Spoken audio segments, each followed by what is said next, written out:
I just got to the theaters from witnessing Spider-Man Across the Spider-Verse on the big screen, and I have some things that I want to talk about for this film, guys. So without further ado, let's go ahead and get into the review. Let's go.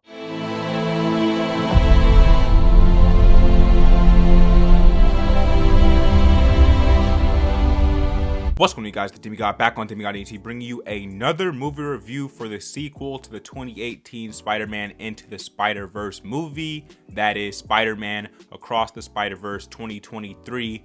Now, before we get into this one, if you don't already know, I did just drop the Spider-Man Into the Spider-Verse 2018 review right here, right before this video. Go check that out so you can watch them back to back together and you can get my opinion on the overall Spider-Verse. And I gotta say, guys, Sony knocked it out of the park again. How they do it, I don't know, but they managed to give us one of the best superhero films in quite some time yet again, and I am highly impressed with what they delivered. So let's just go ahead and hop into this discussion, guys. So first things first, as we all know, the animation here is top-notch quality. They really just took over from what the first movie did and did it here too. Yet I even liked how they implemented it even more inside of here on their second take on this style, and they absolutely did it justice. And from the very beginning of this movie, this film takes a completely different approach to the Spider-Verse films, that being as we do not start off with Miles here. We actually start off with Gwen Stacy,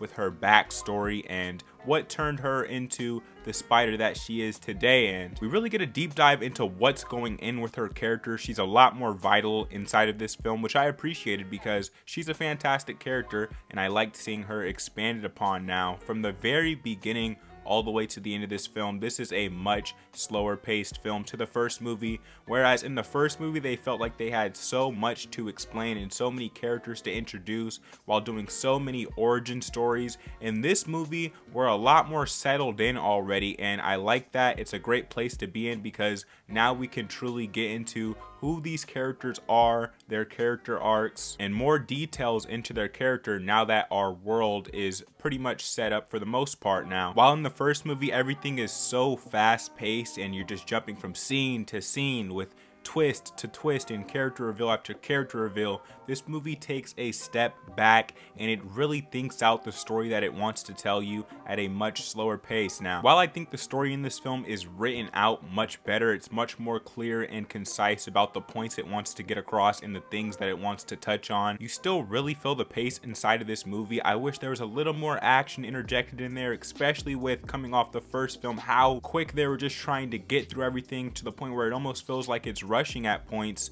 This is a completely different take, and I think we could have had a little bit of a faster pace interjected in here, at least in some scenes. Now, the characters, of course, that it established in the first movie, they are back in this film, and they're all fantastic. These are some of the best superhero characters we've seen on screen, especially in the animation department. And there's even a lot of new characters, new Spider-Man introduced in here that we get a hint at the end of the first movie with Spider-Man 2099. And I'm not going to touch on any of the other Spider-Man because it kind of gets into spoiler territory, but as far as Spider-Man 2099, he does a fantastic job inside of here. He's cold and intimidating and almost terrifying at certain scenes because this is a Spider-Man with a very dark backstory and a lot of pressure weighing on him, considering he is like at the highest level in terms of the whole Spider-Verse. And now the cameos inside of here are mind-blowing, universe expanding on a whole nother level that we've almost never seen before out of a Marvel film.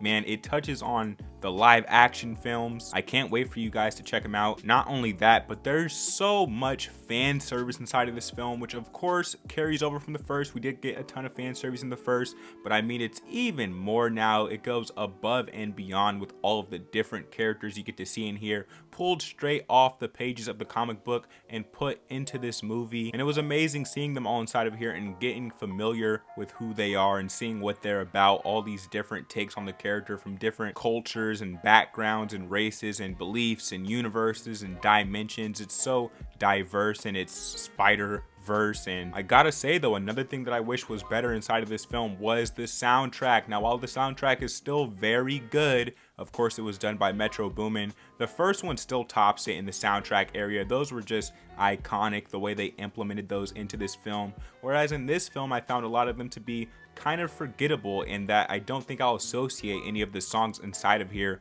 with the film itself as I would with the first movie. Now, all in all, I think the story inside of here is much more well written. It's better told and better presented to the audience. You really feel the pace at certain times in this film, especially in the middle section, but overall, it's an amazing, fantastic animated film out of Sony. In fact, it's one of the best superhero films we've gotten in general, especially in recent history. And while there's less twist than in the first movie, where almost every single scene is a twist, this film is a lot more straightforward, but I still like the twist that we did get inside of here, because there is a few inside of here. And as I stated, I found this film to be even more expansive than the last movie, and one of the most expansive films inside the entire Marvel Cinematic Universe. And it does a great job at tying all these together, from Disney's Marvel and from Sony's Marvel. By the way, it's a cliffhanger ending. I kinda liked that, considering this definitely feels like a middle of the road movie. And there's no post-credit scenes, by the way, which felt weird, especially for a Marvel film, especially considering the first film had a post-credit scene.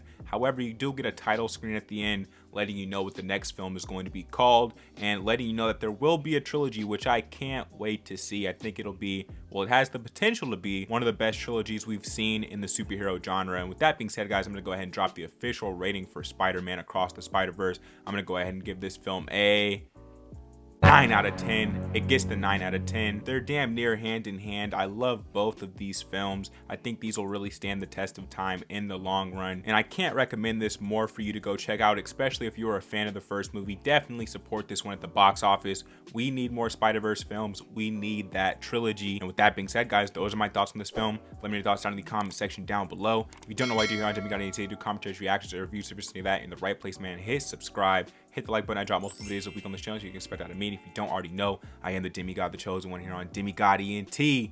More reviews coming soon. Stay tuned, guys. Peace.